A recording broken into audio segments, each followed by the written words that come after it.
They already want to kiss you. And I'm like, whoa, can you work it a little bit? No? Maybe you can buy me a drink or ask me for dinner, because I also want to know that's not just for my body. And that kiss comes with, they hit you on the shoulder. No? That's like they say, I give you a kiss, but I'm not French. Because it's very easy here to be gay, no? Because you go to, they say, Christophe, you want to come to my birthday party? Dale, no sea puto. I'm going to say in Spanish because in English it's not funny. So what do? You go to the party to make sure, no, that you're not gay. And when you arrive there, what do they say? Oh, you're finally there! Putazo!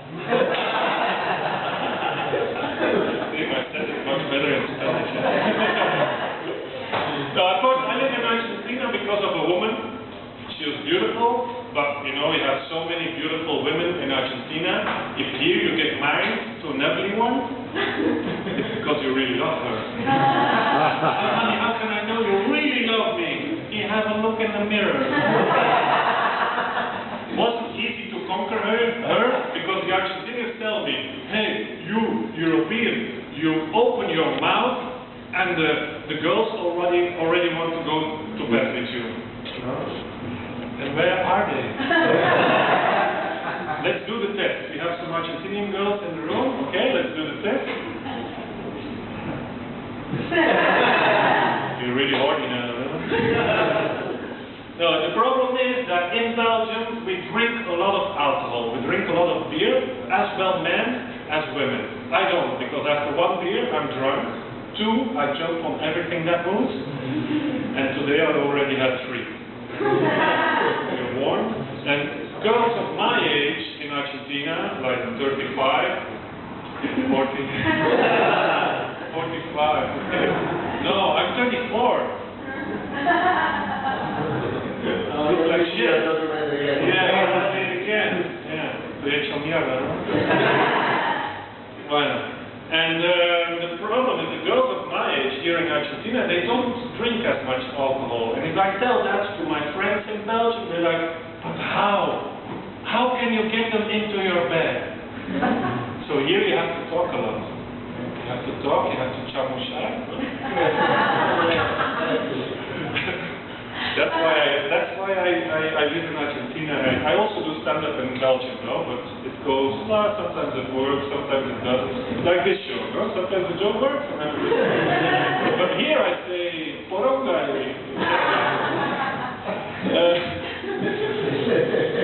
So what do you have to do here? You have to talk a lot. And that way I discovered the 2 magical words to have to test as a man everywhere in the world being a Belgian.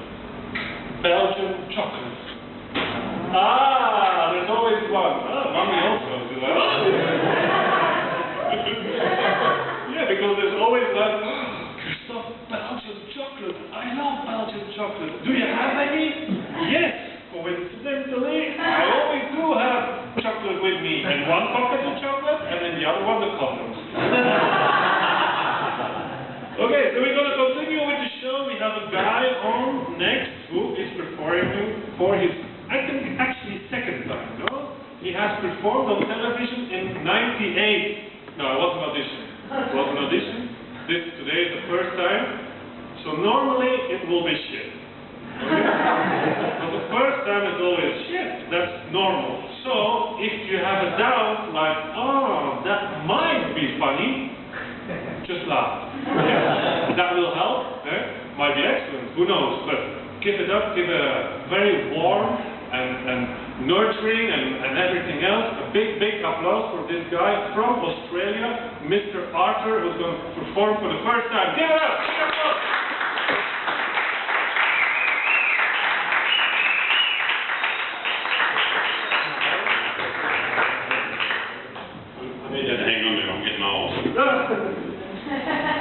Well, good evening, everyone. It is so lovely being here in New York today behind...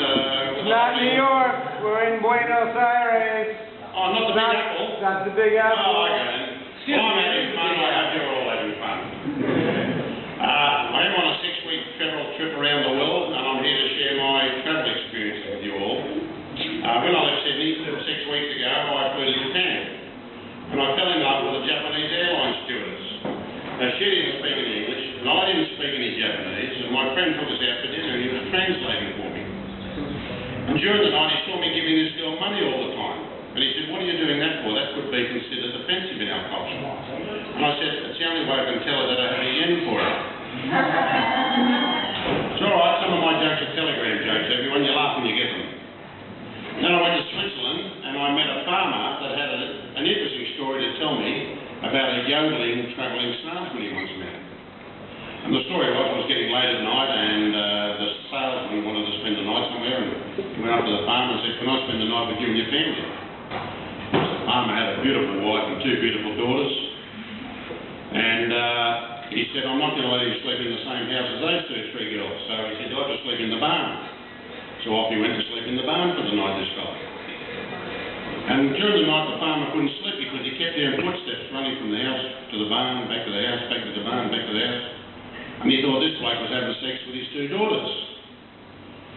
So the next morning he said, "When he comes over for breakfast, I'm going to ask him."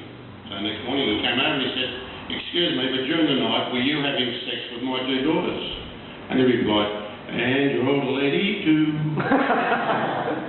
And then I went across to London, and I met this invincible Irishman named Paddy. I hope you all know what thongs are, do you? Besides the type of thongs that girls wear. Do you know what thongs are? Yeah.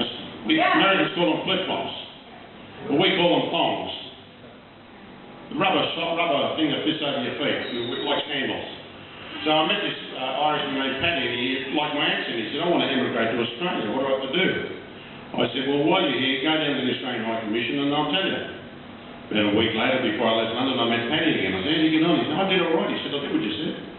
I went down to the Australian High Commission and they said I had to pass an IQ test.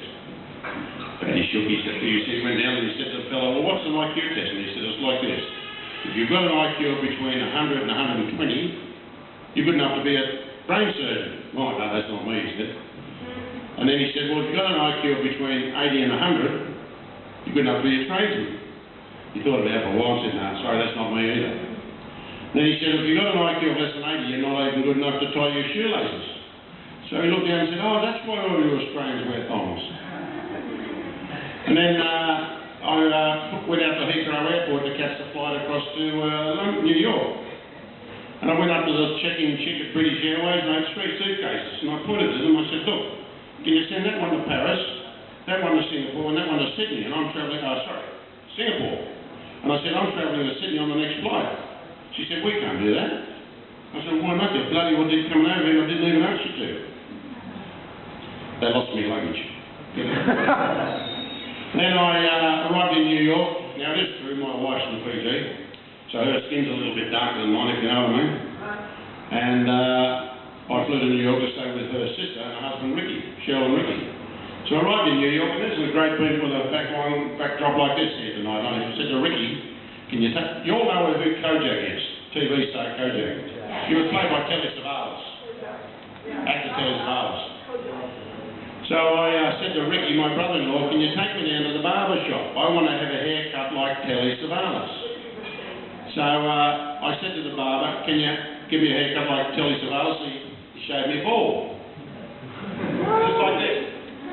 So he shaved me bald and said, "That'll be $2, thank you." My brother-in-law with his black, fuzzy, free-jam haircut, he said, "Geez, that looks neat, Arthur." He said, "I think I'll have one too." So he went up and said to the barber, "Can you give me a haircut like Telly Savalas too?" And he shaved him bald just like me. He said, "That'll be $10, thank you." "What?" He said, "You charged my mate $2 and you want to charge me $10. He said, "Yeah, that's because colour Telly's dearer." Colour Telly, black and white TV? Telly? I did say my jokes are telegram jokes, you laugh when you get them, that's fine. Then I went to Fiji on the way home to visit some family, as you do. And you don't go over from America back home to Sydney without going to visit the family in Fiji. So I took a 3-day cruise around the islands while I was there. Second day on the cruise, I met these 2 Irishmen everywhere, Paddy and Mick. You know Paddy and Mick?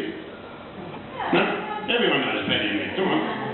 So I met these 2 Irishmen, Paddy and Mick, and I overheard Paddy saying to Mick, We've been walking around this ship for hours and hours. I haven't seen a soul on board. Wonder where they all are. Mick said, very seriously, I think they're all down at the disco. And Paddy said, well, what makes you say that? Well, he said, about 2 hours ago, I heard this announcement, a band on ship. A band on ship? Another telegram joke. Then I arrived back home and I was in a hurry to get home, as you are, after 6 weeks away, and I said to the policeman, quick, can you, taxi driver, sorry, I said, can you take me as quick as you can, I've got to get home to St Mary's. And the taxi driver got pulled over by this big burly policeman for speeding. And the policeman knocked on his ring, knocked on the window and said, driver, can I see your licence, please? And he showed him, and the police officer said to the taxi driver, it says on your licence you're supposed to wear glasses when you drive.